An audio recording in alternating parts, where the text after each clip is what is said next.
पाकिस्तान को हमले का डर, पश्चिमी सीमा पर तैनाती बढ़ाई, बॉर्डर पर जाते दिखे टैंक और होवित्जर। पाकिस्तानी पीएम शहबाज शरीफ की गीदड़ भक्ति, पानी रोकने पर जवाब देंगे, हर हमले का मुंहतोड़ जवाब देंगे। चिनाब का पानी रोकने का पाकिस्तान में असर, सियालकोट के लोगों ने कहा चिनाब में पानी का जलस्तर गिरा। पहलगाम हमले का नया वीडियो, गोली मारते हुए दिख रहा है आतंकी, सी न्यूज पर एक्सक्लूसिव वीडियो। पहलगाम आतंकी हमले के बाद जान बचाते दिखे पर्यटक, कश्मीरी युवक ने बचाई एक बच्चे की जान। लंदन में पाकिस्तानी हाईकमीशन के अधिकारी के सर तल से जुदा करने की धमकी, पायलट अभिनंदन का पोस्टर लेकर भारतीय प्रदर्शनकारियों की तरफ किया इशारा। पहलगाम हमले के बाद सेना और नेवी का पाकिस्तान को वार्निंग, सेना ने लिखा सदैव तैयार सदैव सतर्क, नेवी ने भी वीडियो जारी कर दिया संदेश। पाकिस्तान के बलूचिस्तान में फिर से एक बार बड़ा हमला, बीएलए के हमले में 10 पाकिस्तानी सेना के जवान ढेर, कई जवान घायल। तमिलनाडु के उम्मूर में पटाखा विस्फोट में 4 लोगों की मौत, मंदिर उत्सव के दौरान हुआ धमाका। छत्तीसगढ़ के बीजापुर में नक्सलियों के खिलाफ ऑपरेशन जारी, सुरक्षा बलों ने 3 महिला नक्सलियों को किया ढेर।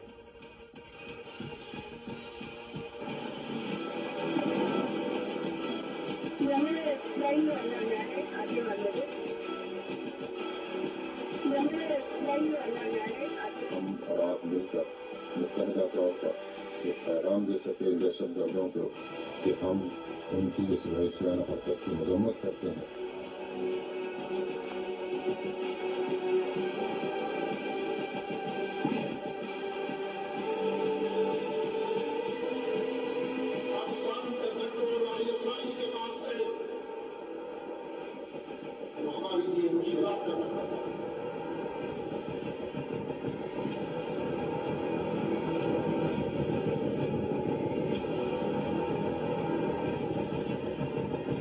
जो कंफ्लिक्ट होता है वो उसका कोई मतलब नहीं होता, इसके पीछे की ताकतों को बेनकाब करनी है।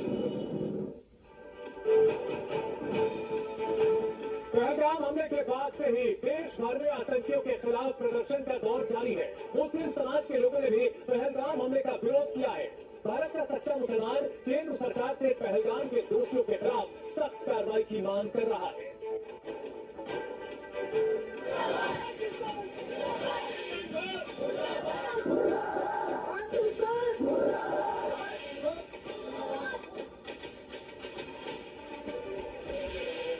भारत के मुसलमानों का ये गुस्सा, ये उबाल, ये देश की एकजुटता साफ संदेश दे रही है कि हिंदू ही नहीं बल्कि मुस्लिम भी अब सरकार से पुलवामा हमले जैसा बदला चाहते हैं। जब जम्मू कश्मीर में पहलगाम में हिंदू होने की सजा 27 लोगों को दी गई, तो पाकिस्तानी आतंकियों के खिलाफ और नापाक हरकत करने वाले आतंकियों के खिलाफ कार्रवाई की मांग तेज हो गई। दिल्ली की जामा मस्जिद की सीढ़ियों पर मुस्लिमों ने जोरदार प्रदर्शन किया।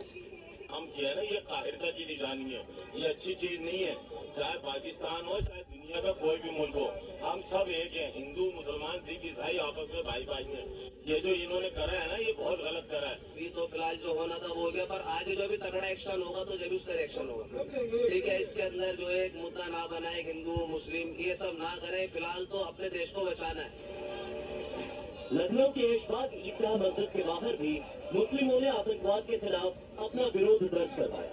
देखा कि आज मुल्क भर की मस्जिदों में इस सिलसिले में दुआ की गई और हमारे यहाँ जामा मस्जिद ईदगाह लखनऊ में दुआ के बाद नमाज के बाद ही मुजाहिरा हुआ, जिसमें लोगों ने दहशतगर्दी के खिलाफ खुलकर आवाज उठाई और हुकूमत से मुतालबा किया कि इस दहशतगर्दी के पीछे जो भी ताकतें हैं उनको सख्त से सख्त सजा दे करके अपने मुल्क को टेररिज्म से हमेशा के लिए आजाद कराया जाए।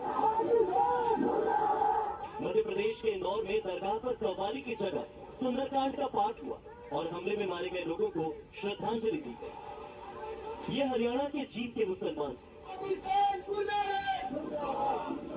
ये बिहार के कानापुर के मुसलमान। गृह मंत्री अमित शाह ने कल सभी मुख्यमंत्रियों को फोन कर निर्देश दिए कि सरकार की तय की गई समय सीमा में ही पाकिस्तानी नागरिकों को वापस उनके देश भेजा जाए। पाकिस्तानी नागरिकों को जारी किए गए सभी मौजूदा वैध वीजा कल से रद्द हो जाएंगे, जबकि मेडिकल वीजा सिर्फ 29 अप्रैल 2025 तक वैध होंगे। पहलगाम में आतंकियों के कहर बरपाने का अंजाम पाकिस्तानियों को भुगतना ही होगा। अटारी बॉर्डर के रास्ते या हवाई जहाज से पाकिस्तानी जितनी जल्दी हिंदुस्तान से रुखसत हो जाए, इसमें ही उनकी भलाई है, क्योंकि खून बहाने वाली उनकी सरकार। और इस बड़ी खबर पर हमारे साथ इस्लामिक स्कॉलर्स जुड़ेंगे, भारत से भी और पाकिस्तान से भी। लेकिन उससे पहले एक बड़ी खबर आ रही है, कश्मीर में 14 आतंकियों की तलाश की जा रही है। सेना को 14 आतंकियों की तलाश है। सेना ने इन 14 आतंकियों की बाकायदा लिस्ट जारी की है और इसमें यह भी बताया है कि ये लोग कब किस आतंकी घटना में शामिल रहे हैं और कौन कौन किस साल में आतंकवादी गतिविधियों से जुड़ा है। इस वक्त की बड़ी खबर, अब आतंकवादियों को चुन चुन करके मारने की कवायद हो रही है और उनका पूरा जोग्राफिया, पूरा बायोडेटा अब सामने आ चुका है। 14 आतंकियों की लिस्ट जारी की गई है। आपको हम वो लिस्ट भी दिखा रहे हैं। कश्मीर में आतंकियों और उनके मददगारों की अब तलाश की जा रही है। न सिर्फ गोली चलाने वाले, बल्कि उन्हें रसद, उन्हें खाना, उन्हें गैस सिलेंडर और छुपने का जरिया पहुंचाने वाले लोगों के खिलाफ भी कार्रवाई हो रही है और इन सबके बीच 14 आतंकियों की तलाश की जा रही है। और हमारे साथ कई खास मेहमान जुड़ चुके हैं। मुमताज आलम रिजवी साहब है, इस्लामिक स्कॉलर। फैज खान है, मुस्लिम राष्ट्रीय मंच के। सैयद जवाद है, राजनीतिक विश्लेषक। तैयब खान पत्रकार है पाकिस्तान से। शहीर सियालवी है, राजनीतिक विश्लेषक है।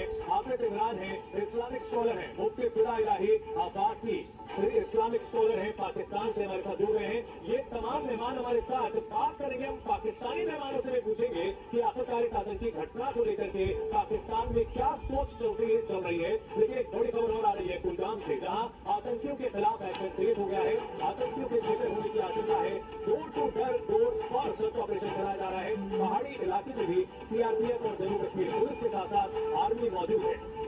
कुलगाम के गदर में सीएएसओ ऑपरेशन लगातार जारी है।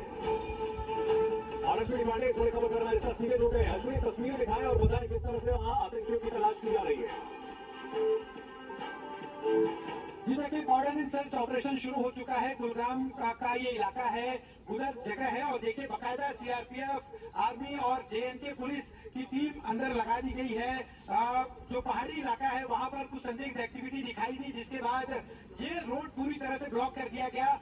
कुलगाम में ही 4 दिनों पहले भी इस तरह की घटना हुई थी, जहां पर कुछ लोगों को जो है घेरा गया था, वहां पर फायरिंग हुई थी। आज फिर यहाँ पर संदिग्ध गतिविधि हुई, जिसके बाद आर्मी की टीम यहाँ पहुंची। पहाड़ी इलाका है पूरा ये, यहाँ पर door to door search operation भी शुरू हुआ है। इस गांव में क्या जो है जो संदिग्ध है वो यहाँ पर है, क्या पहलगाम घटना को अंजाम देने वाले जो आतंकी हैं, इसको ध्यान में रखते हुए सर्जन जो है ऑपरेशन शुरू हुआ है। आपको तस्वीर दिखाते हैं।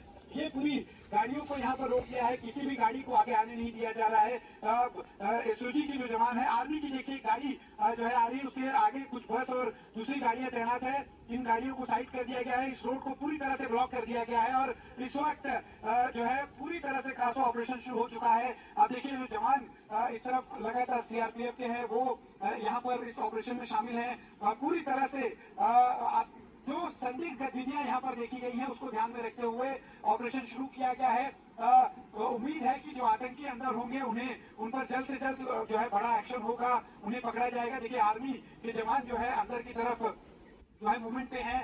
गाड़ियां जो है दोनों तरफ से रोक दी गई है। कोई भी गाड़ी इस रोड पर सिर्फ डिफेंस से जुड़ी गाड़ियों को ही की आवाजाही है। देखिए यहाँ पर लाइट और कुछ जो जरूरी सामान है डिफेंस फोर्सेस के लोग लेके जा रहे हैं। ये लाइट है जो कि जिस तरह से ऑपरेशन सर्च ऑपरेशन किया जा रहा है, इसलिए लाइटें लाई गई हैं ताकि अगर अंधेरी ऐसी स्थिति हो तो इसके बावजूद भी ऑपरेशन जारी रहे। देखिए गाड़ी भी आई है, इस गाड़ी में तमाम ऐसे इक्विपमेंट्स हैं जो सर्च ऑपरेशन में लगते हैं, उसके लिए बाकायदा इस्तेमाल किया जाता है, उसे यहाँ लाया गया है। आर्मी की गाड़ी आप देख सकते हैं, जवान जो है उन तमाम इक्विपमेंट्स को लेकर आगे की तरफ जा रहे हैं।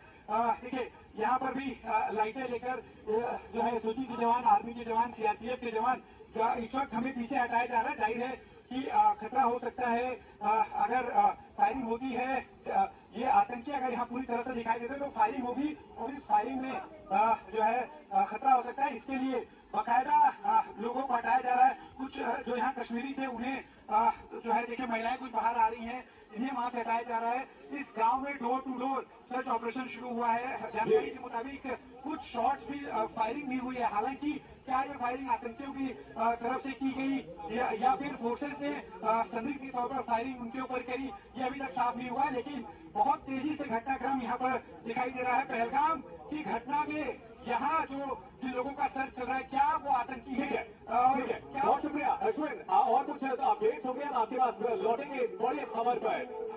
तो ये तस्वीरें आपको दिखा रहे किस तरह से आतंकवादियों के खिलाफ कार्रवाई की जा रही है, लेकिन भारत के मुसलमान भी बढ़ चढ़कर इस घटना की कड़ी निंदा कर रहे हैं। हमारे साथ खास मेहमानों का पूरा पैनल जुड़ चुका है भारत से और पाकिस्तान के मौलाना भी है। सैयद जवाद हमारे साथ है, इस्लामिक स्कॉलर है। सैयद जवाद, इस आतंकी घटना को लेकर के भारत में कोई कंफ्यूजन नहीं है, हर मुसलमान इसकी निंदा कर रहा है। बेइंतहा अफसोसनाक वाकया था और बिल्कुल जालिमाना जो था वो हमला था और इंसानियत के खिलाफ भी है और जो है खासतौर से इस्लाम के खिलाफ भी है। दूसरी सबसे बड़ी बात कहूँ, जिस स्तर पर पाकिस्तान उतरा हुआ है वो ये चाहता है कि भारत के अंदर और खास तौर पे हिंदुस्तानी मुसलमानों के अंदर ये डिवाइड एंड रूल की जो पॉलिसी है उसको अप्लाई कर सके। ये होने वाला है।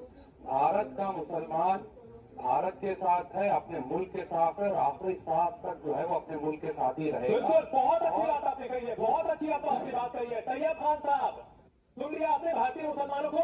अब ये बताइए कि इंसानों को वहां पर बेगुनाह इंसानों को कत्ल किया गया, इसके ऊपर भी पॉलिटिक्स की जा रही है पाकिस्तान की ओर से। ये कहा जा रहा है कि भारत सरकार ने कराया।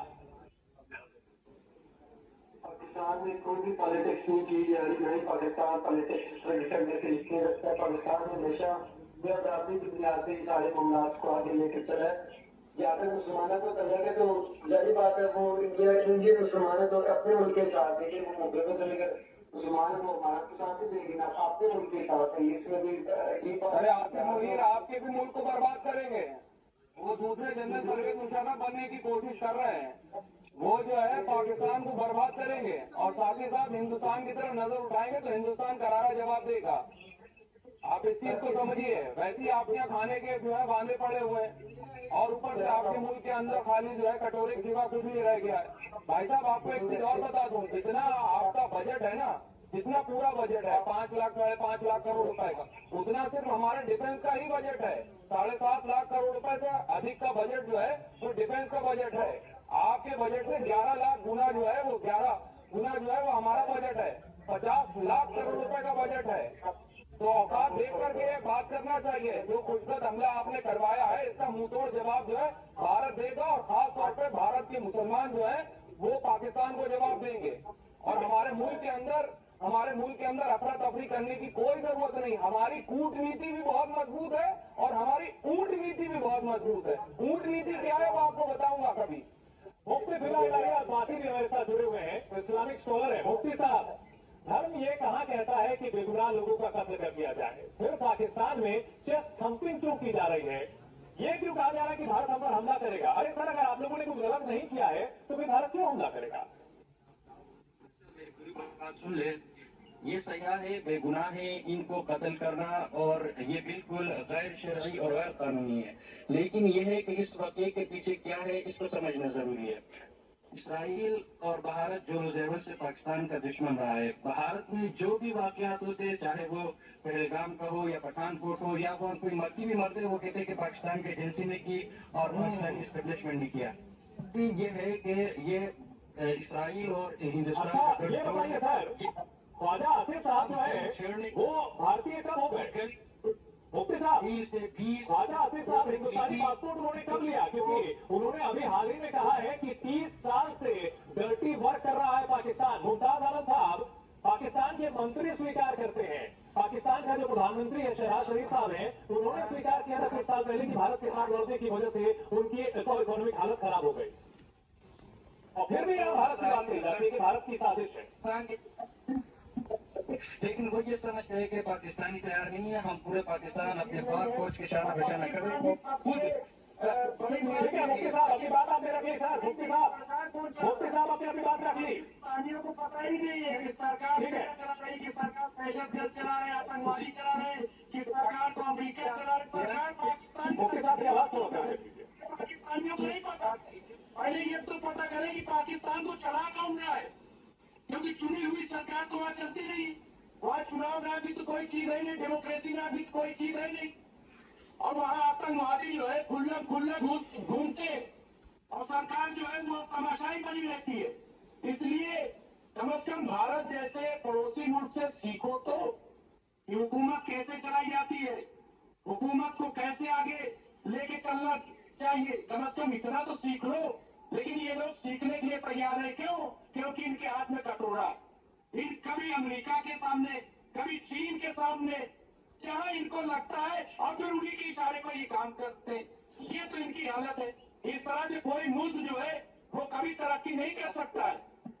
मुल्क को अगर तरक्की करना है, मुल्क को अगर विकास के रास्ते पर ले जाना है, अपने पैरों पे खड़ा होना पड़ेगा, खुद से बनना पड़ेगा। मोदी कर रहे, इसराइल के साथ काम कर रहे, वो इसी वजह से उन्होंने हथियार फेंक दिए कि पाकिस्तान के खिलाफ। शहीद से आदमी ये बताइए कि बहुत अच्छी बात है मुमताज जी ने कि भारत से कम इतना सबक लीजिए। एक साथ आजाद हुए थे, एक दुनिया के सबसे टॉप के इकोनॉमिक कंट्रीज में शामिल है और एक सबसे गरीब मुल्कों में शुमार है। अरे अपने लोगों के लिए, अपनी जनता के लिए तो पॉलिसी को चेंज कीजिए। भारत विरोध पर कब तक ही रोटी सेकते रहेंगे?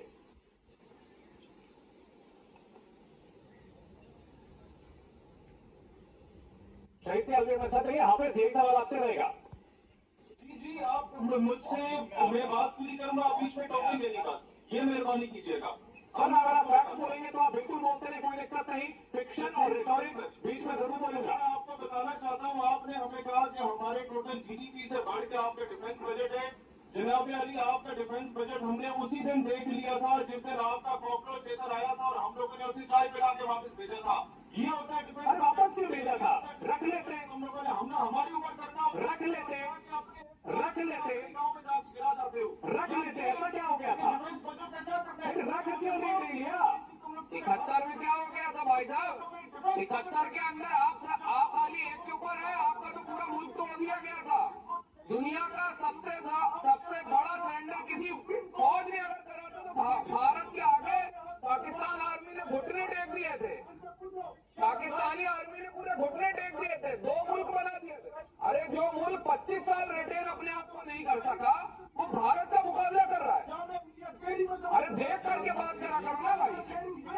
वही हम कह रहे हैं, चीखो, चिल्लाओ, उछलो और कुछ दिनों बाद कटोरा लेकर के अपने मुल्क के ऊपर भी जंग मुसल्लत करोगे और हमारे मुल्क के ऊपर भी। और कुछ दिनों बाद कटोरा लेकर के फिर IMF के पास जाओगे, वर्ल्ड बैंक के पास जाओगे। तुमको ये समझना चाहिए कि दुनिया के टॉप रिचेस्ट लोगों में से पता है कितने भारतीय हैं? जितनी तुम्हारी इकोनॉमी है ना, हमारे यहाँ सिर्फ 5 से 6 बिजनेसमैन ऐसे हैं जो तुम्हारी इतना ओवर जो है राशन पानी चला सकते हैं। भीख मांगने की जरूरत है तो हाथ अच्छे से फैलाओ, कटोरा हाथ में अच्छे से फैलाओ, गिड़गिड़ाओ, मांगो, हम दे देंगे। हमारा दिल बहुत बड़ा है, बहुत बड़ा है भारत का दिल। भारत कभी जो है नफरत की राजनीति नहीं करता, भारत कभी जंग का पैगाम मुझ नहीं देता, लेकिन भारत की तरफ आंख उठाओगे तो आंख नोच लेंगे, करारा जवाब देंगे इस बार तुम्हें। और कई बार हम दे चुके हैं, 4 बार 5 बार तुम्हें करारा जवाब दिए, एक बार और देंगे। अरे भीख मांगो, अरे फकीरो, थोड़ा सा तो देख करके बात करो, जंग मुसल्लत करोगे। अरे उसको समझाओ, तुम्हारा अपना आसिफ मुनीर जो लगातार अनर्गल बयानबाजी कर रहा, उसके कैबिनेट किचन ने उसको समझा दिया जाकर के, और वो जाकर के बड़ा फन्ने बन रहा है।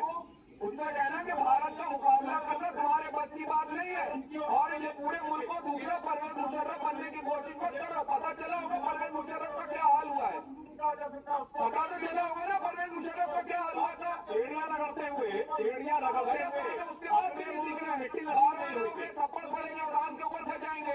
अपने मुल्क की इकोनॉमी की फिक्र करो, भूखमरी की फिक्र करो बाबू। वैसे ये बांध करके रखने वाली चीजें खुला नहीं छोड़ना चाहिए इनको।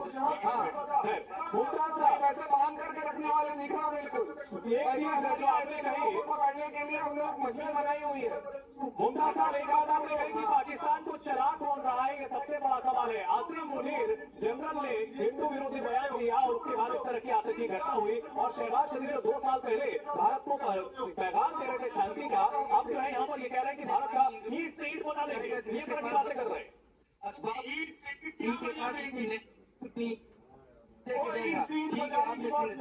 हिमाचल कर दिया। आपको बताता हूँ, ये बात मुमताज से था, मुमताज से था। शहीद साहब आपको पर्याप्त मौका दिया गया, शहीद सियाद में आपको पर्याप्त मौका दिया गया। खुशी से सोएंगे। ज्यादा बोलने से आप अच्छा नहीं बोलने लगेंगे। मैंने आपको बताया बांध के रखने वाली चीज है। शहीद सियाद की आवाज थोड़ा सा कम कर दीजिए, मुमताज जी का आवाज की आवाज ऊपर कर दीजिए। मुमताज जी, मैं कह रहा हूँ कि ये पाकिस्तानी जो है वो नहीं समझ पा रहे हैं, नहीं जान पा रहे हैं और वो अपनी जान जोखिम में डाल रहे हैं, वो अपनी हैसियत को नहीं पहचान रहे हैं। और हुकूमत तो हमें लग रहा है कि वो अपने कंट्रोल में है ही नहीं। वहाँ कंट्रोल या तो आतंकवादियों के हाथ में होता है या तो वहाँ जो सेना है, वहाँ फौज है, उसके हाथ में होता है। और ये एक ही बात है मुमताज साहब, एक ही बात है। सेना के पास हो, आतंकियों के पास हो, एक ही बात है। अरे भाई वो शहबाज शरीफ जो है ना आपके, जो शोबाजी करते हैं, उनसे कहा करो कूटनीति के स्तर पे बात को समझा करो। भारत का मुकाबला करना अभी बस की बात नहीं रह गई है। भारत बहुत आगे निकल चुका है। हमारी यहाँ मैन्युफैक्चरिंग पता कितनी होती है, भारत की पता है कुल मार्केट कितनी बड़ी है।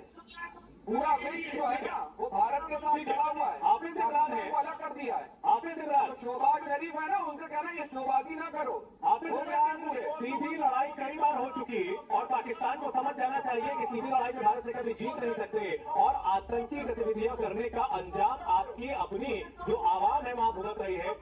इतने सालों में अब तो सुधर जाना चाहिए वहां के हुक्मरानों को।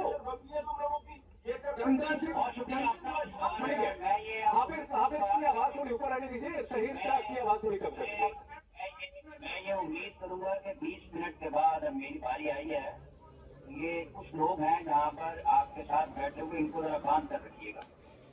तुम्हें तो खुला छोड़ा हुआ है। पहली बार ये है वो है नहीं पाकिस्तान में कोई ऐसा सिस्टम जो बांध करके रखते हो। एक मिनट, आप बात सुन लेते हैं कि कुछ सेंसिबल बात अगर कर रहे हो जी। आप खामोश हैं। अगर आप बीच में बोलेंगे तो फिर आपको उससे ज्यादा सुनना पड़ेगी। बोलिए। आपकी सबसे पहली बात यह है कि क्रिकेट में मैच फिक्सिंग का गढ़ है भारत। अब ये बात आप ये कहते हैं कि आपको क्यों जाता है, इसलिए जाता है कि हम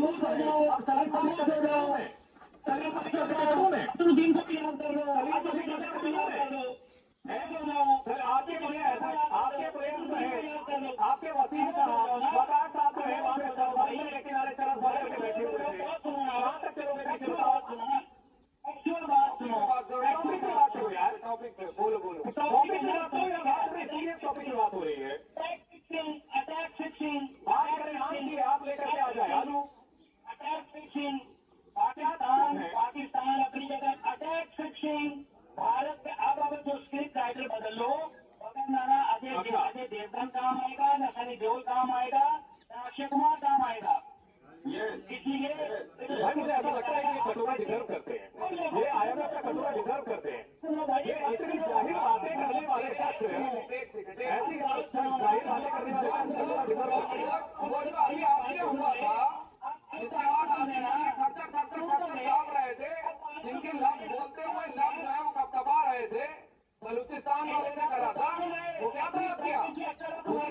वही मानसिकता की गंदगी आपने हमारे भारत के अंदर करने की कोशिश करी है। वो गंदगी लपेट के मुंह पे मार दी जाएगी।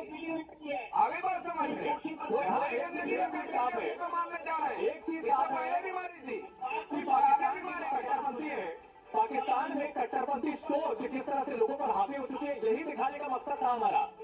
और इसी वजह से हमने पाकिस्तान के लोगों को भी मंच दिया। लेकिन यहाँ कोई सार्थक बात करने के बजाय वही घिसी पीटी बातें और वही अपने जो जनरल है उसी के हिंदू विरोधी बातें बिलावल को बता दे काफी टांग रही होती है। और जब पानी आता है ना तो फिर और ज्यादा पानी आएगा। हमारे पास समय की कमी है जी, हमारे पास समय की कमी है, इसलिए हमें हमारे खास कार्यक्रम को खत्म करना होगा, संपन्न करना होगा। जी न्यूज पर खबरों का सिलसिला लगातार जारी है।